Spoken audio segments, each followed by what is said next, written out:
RC Aventure, la théorie de la plongée sous-marine. Et oui, pourquoi le Titanic a coulé? Nous le saurons bientôt parce que j'y vais. j'y vais, j'embarque demain. C'est grave. Et oui, on va retrouver d'ailleurs le carnet de bord en plein état avec tout écrit dedans. Donc le Titanic, cette légende, on va savoir tous ses secrets des fonds marins. Voilà, le métal dévoré par des organismes vivants qui s'incrustent partout et qui ont fini par dévoiler tous ses secrets petit à petit. Et oui, RC Mode va aussi lancer tous ses secrets. Donc voilà, alors aujourd'hui, petit point pour la vidéo d'hier, je vois que c'est un peu confus. C'est un peu confus, j'aurais dû peut-être expliquer ça peut-être un peu avant. C'est que, en fait, ce classement, c'est le classement que je fais moi. Donc, ça reste en fonction du terrain où on roule. Par contre, faut pas me prendre pour une bille non plus. Hein. Si je dis ce que c'est que je roule tous les week-ends avec ces véhicules-là. Donc, je vois très bien leurs problèmes, chacun. Il n'y a pas de véhicule qui n'a pas de problème de toute façon, mais je connais très bien ces modèles, donc j'en parle en conscience de cause et en discutant avec les autres. Ça nous permet de comparer un peu tout ça. Je me trouve face toujours au même problème, ce que j'avais signalé sur Facebook. En fait, j'avais fait une vidéo qui amenait cette vidéo, plus ou moins. Et j'expliquais qu'il y a cette espèce de mentalité particulière qu'on trouve peut-être... Je sais pas si c'est vraiment que français, mais je pense pas. Mais cette mentalité qui consiste à dire plus que c'est cher, c'est mieux. Voilà. Parce que psychologiquement, c'est comme ça. Et alors que c'est faux, c'est complètement faux, ça se vérifie partout dans votre vie, vous vérifiez que ce qui est plus cher n'est pas mieux, c'est pareil. Et justement dans mon classement, c'est ce qui ressort en fait. Clairement, c'est que bah, du coup, ce qui est cher n'est pas du tout le mieux. Après, le mieux, ça c'est pour les critères qu'on veut, quoi, aussi, hein, c'est important. Donc je voulais juste parler un peu de ça, parce que ça peut en irriter certains qui sont très contents de leur truc, mais d'un autre côté qui, eux, ne sont pas du tout neutres dans leur choix, puisque ayant dépensé une fortune dans leur engin, ben du coup, on peut pas dire que c'est pas bien. Faut être un peu lucide dans la vie et s'apercevoir de ça. C'est pas dire que c'est pas bien, hein, c'est pas vrai. Hein, mais voilà. Donc le classement que j'ai fait avec l'énumération de certains défauts et tout ça, c'est de l'expérience perso. Après, c'est aussi du vécu, parce qu'on roule ensemble, on voit les obstacles, ce qu'arrive à faire l'un et l'autre. La plupart, alors ce qui est dur avec le TRX4, c'est que la plupart sont optionnés à mort, parce que donc il y a toujours ce problème de poids très haut, et donc tout le monde est obligé de baisser le poids, donc, et ça c'est au début de la base, hein, sinon le truc il marche pas, quoi. Donc ils se retrouvent tout de suite à remettre du poids en bas, et donc on n'a pas une vision vraiment du comportement réel de la machine stock sortie du carton.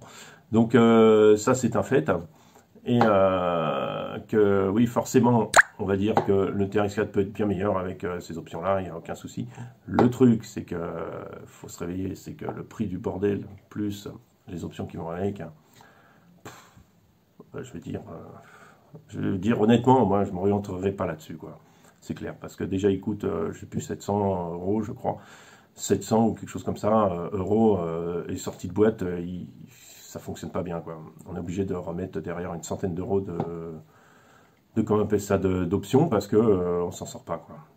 Donc je trouve qu'à 800 €, on peut avoir des trucs tellement mieux, et on peut partir sur carrément quelque chose complètement ailleurs.